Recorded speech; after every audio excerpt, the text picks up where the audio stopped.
What am I talking about today? We are talking about Mahamrityunjaya Mantras. It's all about consciousness, and you're going to meditate and you're going to feel states of cascading into the void by doing this work with me. But don't be scared. It is not a Shiva is the great giver of gifts. He is not a scary being. It at first it'll appear scary, the vortex, the fear, the Bhairav, but once you know how that you're dealing with the beautiful giver of wisdom, you just will slowly be taken into the void. And then you realize that the void that you were so scared of is not a void. It's an intelligent universal mind, that you are that mind. And that's what we're learning, is to become that universal mind over and over again. So the two ways, one is to withdraw, Krama, and the other is to expand, Shiva. Right? Which one do you want to do? Mrityunjaya, who we're looking at today, this is the form of Mrityunjaya, the esoteric form. Beautiful. Mrityunjaya is a form of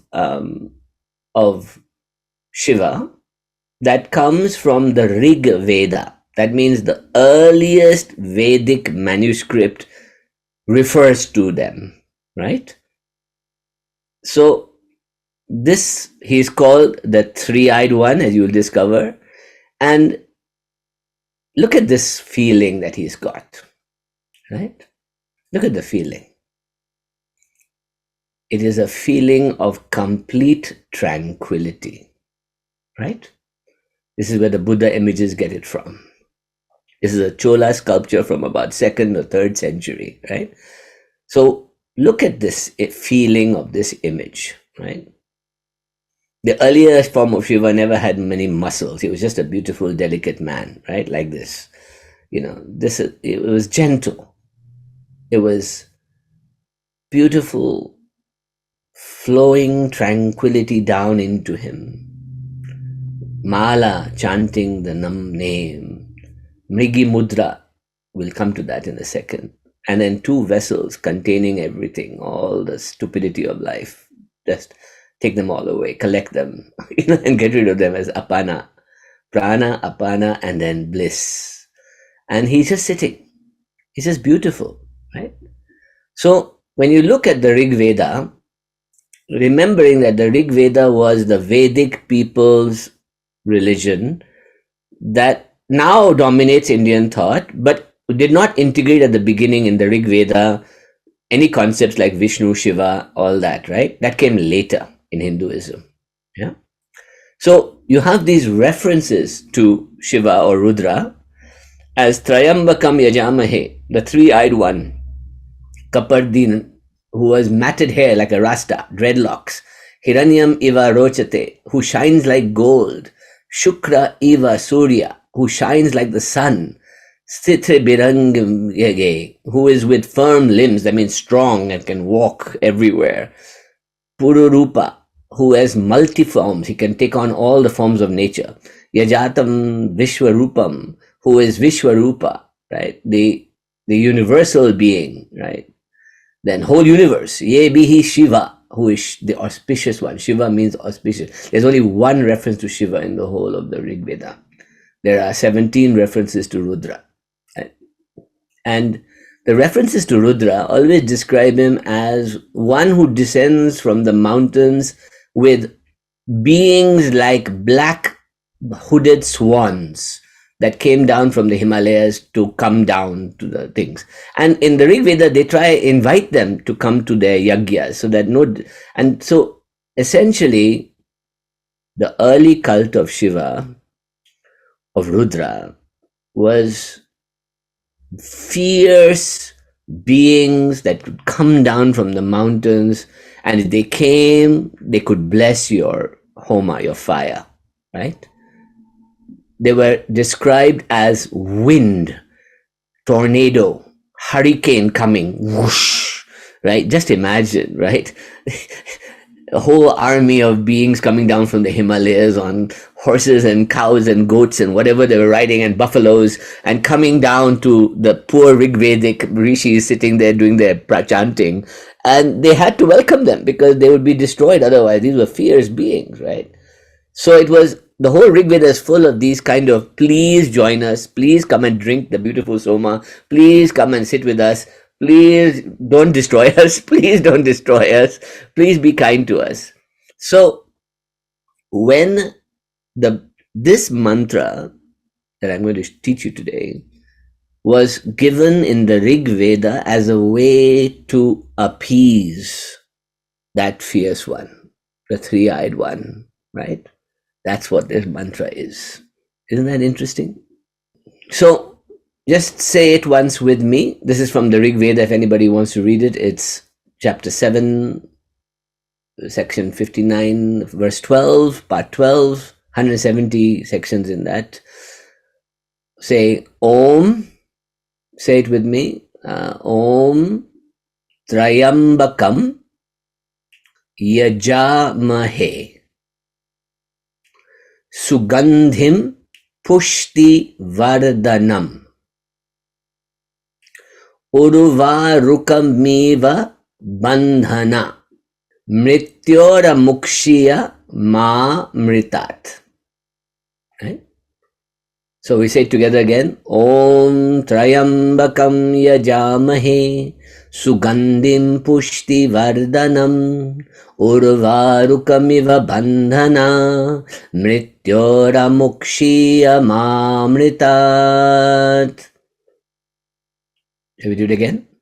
Om Trayambakam Yajamahe Sugandhim Pushti Vardhanam Urvarukamiva Bandhana Mrityora Mukshiya Mamritat.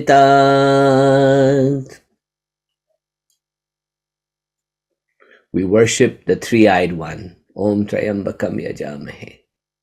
The fragrant one, that means spiritual essence, who increases our well-being by pouring into me. You make me beautiful and well and radiant and live this life well. Like a cucumber falling easily from its vines. That means the cucumber is the only fruit vegetable that stays on the vine, and when it's ready, it just comes off with a little pull. It doesn't need to fight to die, or to come out. May I be freed from death, but not from immortality. That means free me from the fear of death and the death that's coming inevitably, but let me have immortality. Isn't that beautiful? So let me explain what it means. So let's look at the symbolism of this for a second, okay? These two images are the two traditional images of Mrityunjaya or Rudra, right? He's wearing an animal skin. He's sitting in meditation normally, right? There are 6 hands in Mrityunjaya, this form of Shiva. 2 hands are pouring water or sacred Amrit water into his head and down, like the river Ganga flowing down the Himalayas, right? And he's sitting there, and 2 pots at the bottom are collecting the energies of negativity and disposing them, which is so you can eat and survive, apana basically.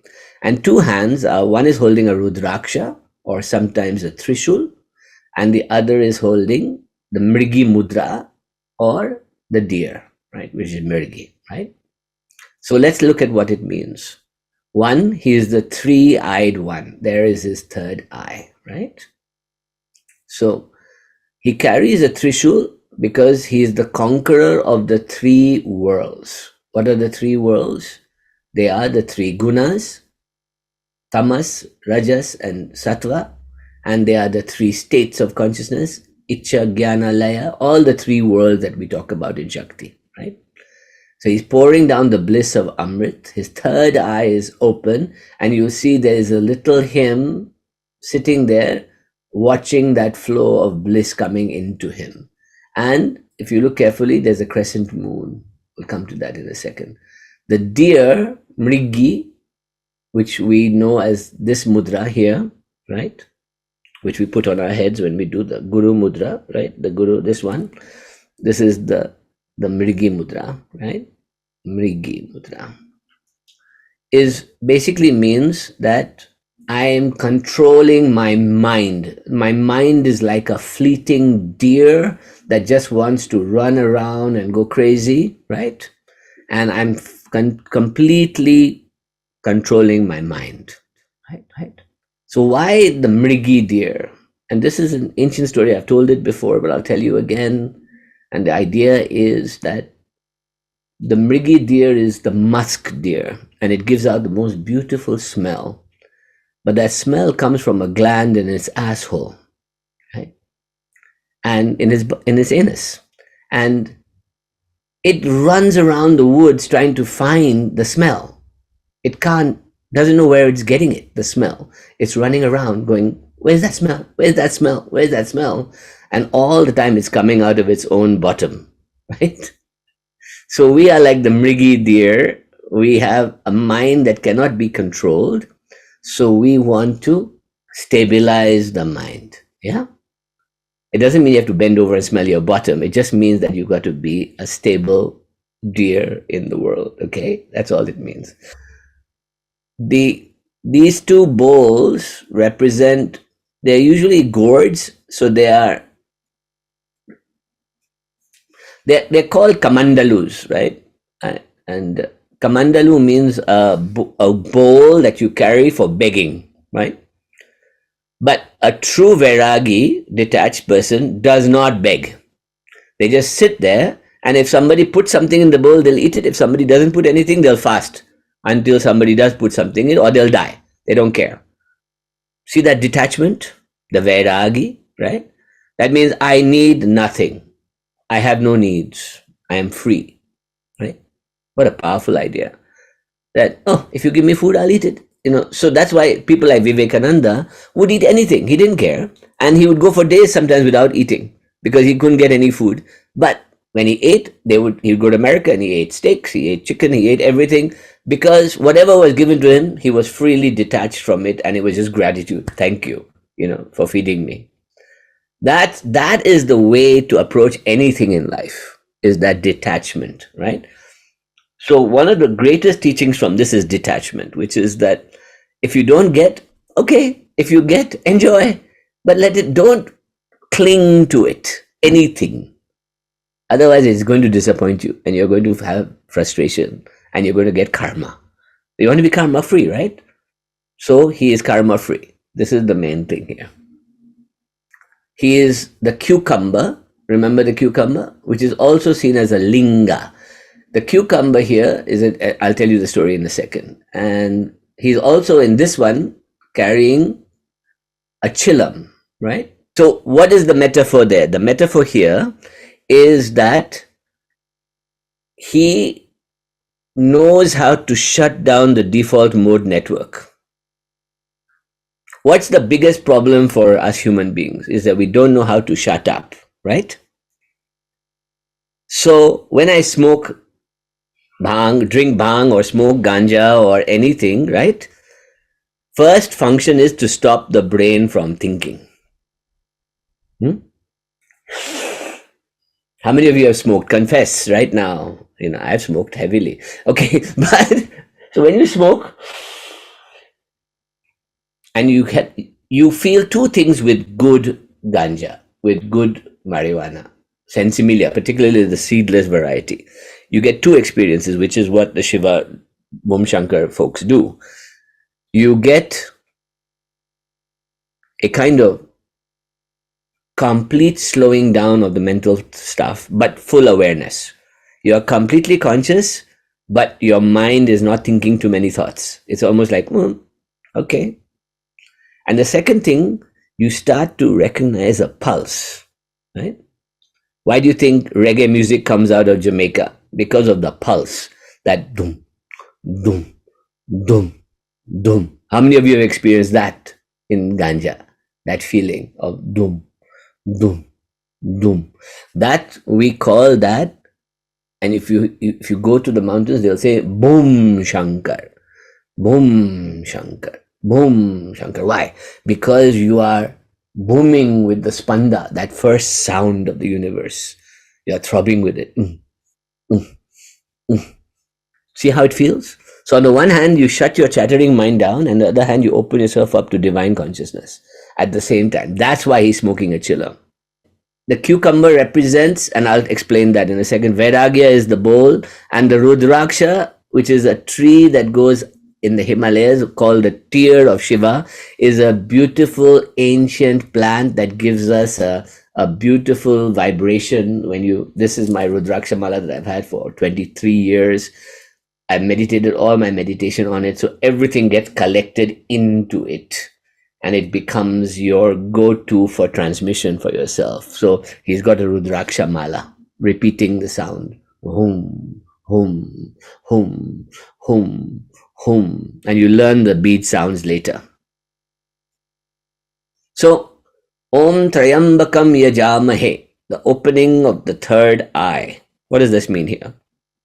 That means inner seeing, inner intuition. We see things with the senses, but there's an inner way of seeing which opens your third eye. And this is the symbol. So if you remember, I showed you before that you take 3 strips across your head, and then you take a red strip and run it up. That is the symbol of opening the third eye. I mean, literally, it's like rubbing your head and then cutting a slit so that you see a third eye. So, you can do it. And so whenever you see a Nath or any of the Shiva cults, you will see the 3 strips, and anything that involves Shakti is the red stripe upwards, right? A cosmic vagina, basically, cut into the head. As we go deeper, we see that it also represents the intuition of the third eye opening, right? So in order for me to receive Khechari Amrit, the Amrit through Khechari, I have to do Khechari with my tongue so that my third eye opens, and then I have another being in me looking up to receive the grace. This is why we do Khechari, so that we open for Amrit to pour into us through the Bindu. And when it comes, Sugandim Pushti Vardhanam, it means it's like the beautiful fragrance of spiritual ecstasy. I don't know if you've ever been around meditating folks who really meditate. They smell amazing, no BO. Because they've converted ojas into tejas, right? Ojas is the liquids that create secretions in the body, sexual, sweat, glands, all that stuff. They've converted that through this practice into tejas, inner fire. And that inner fire gives you this radiance. So they're glowing. One of the stories is that Markandeya was a 16-year-old who immortally is 16 years old. He's glowing like a 16-year-old, right? And that energy is there in the world, and he smells beautiful, right? So you have this Sugandim Pushti Vardhanam, is you who gives all this bliss to me and energy and vitality to me, and make me smell so beautiful. Thank you, Pushti Vardhanam. Then it says Uruva Rukamirva Vandhana. Now, this is the story of Markandeya, right? This is a cucumber. It's also sometimes called, there's gourd also, it's called, but the cucumber basically ripens, and when it's ready, you just take it off the branch. That's it. There's no big palava of farming it, or it rotting like a coconut and falling on your head, or dropping on you, or anything like that. It'll just naturally be ready, and then when it's ready, you just take it off the tree. Otherwise, it just sits there and waits for you until you come and you take it off the tree. But this refers to an ancient myth of Markandeya. Is the author of the Markandeya Purana, from which we get the Chandi part. All the Durga stories, all the Kali stories come from Markandeya. And Markandeya was a great rishi, and when he was born, he was cursed because that he would die at 16. Yama would come and take him at the age of 16. And his parents were very devoted people, and they, it was a very terrible thing for them. So when the 16th year approached, he had already become Vairagi. He was already meditating all the time on Shiva. And he went and sat in the temple and was with the Shiva Linga, right? This beautiful Shiva Linga. And Yama, the god of death, comes and says, okay, it's your time, let's go. And he goes, no, I'm not going. And he grabbed the linga and refused to leave. He said, I'm not going. And so Yama, of course, tried to pull him off and did all kinds of things and said, no, no, no, it's your time. You have to go. You have to die now. Come on, let's go. And he said, no, I'm not going. And finally, Shiva intervenes and comes, right? As Mrityunjaya, Mrityu, right? Mrityunjaya. He comes as Mrityunjaya. And he comes as the conqueror of death, and he says, you will live forever, but as a 16-year-old always, right? Glowing in the world. So it is said that he's still around today. So you can go to different temples. There's one in outside Bangalore. There's one in Puri. You can go in. The one in Puri was the most largest one that they said he founded, right? Which is Jagannath Temple in Puri, right? So if you go to Puri, you can worship Markandeya there also. But he's all over. But he was the rishi that gave us, more importantly, Chandipat. That gave us Aim Rim Glim, Jamuna Evijay, Aim Rim Glim, Jamuna Evijay, all those beautiful sounds, all those beautiful teachings, all come from him, right? And the Durga path, the Shakti path. So what he taught was written down in the 3rd, 4th century and then became Chandipat, and became the Devi Mahatmya. And that gave us all the stories from which we get the tantric goddesses and the god cults and goddess cults and everything that came. So he is the guy, he is the dude that did it all, right? So it is said, if you look at this story, he is holding on to the linga, see? He's holding on to the linga. And it is like, I will not let it go. I will hold on to the cucumber and I will not let it go. So you must never give up hope on the cucumber, right? Like a cucumber. And Mrityor Mukshiya Mahamritat, right? Now, look at the shape of this moon. Whenever you see a picture of Shiva, you will see a moon of crescent moon, right? This is crescent moon. This is the moon 2 days before the new moon, on the wane. So remember we said it waxes for 15 days to the full moon and then it wanes, right? 2 days before the new moon, the Kali moon, is when Shiva and Shakti's union is strongest. And that is called Shivratri, right? This is called Shivratri. And Mahashivratri is just 3-4 days ago we had it. So that's why I'm teaching this today, because we just finished Mahashivratri.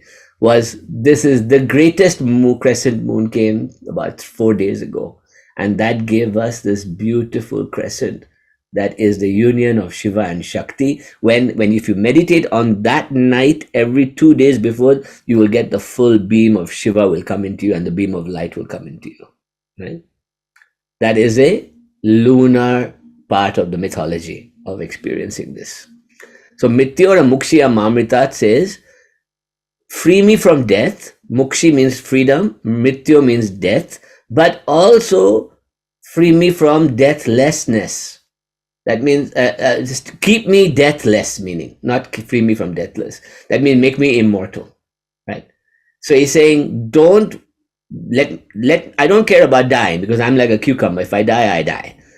But make me understand that I'm deathless. This is very important, right? This is the long mantra that all of you can do. And it is said that if you do 108 of this every day for 40 days, magic will happen, right? Magic will happen. And you will meet tranquility of Shiva will come to you. This is the promise of this mantra. And you will become deathless. You will become free of the fear of death or anything really. But we're all tantrics here. So there's an even shorter one that you can learn, which you were hearing at the beginning, which is Om Hom Jum Saha, right? Om Hom Jum Saha.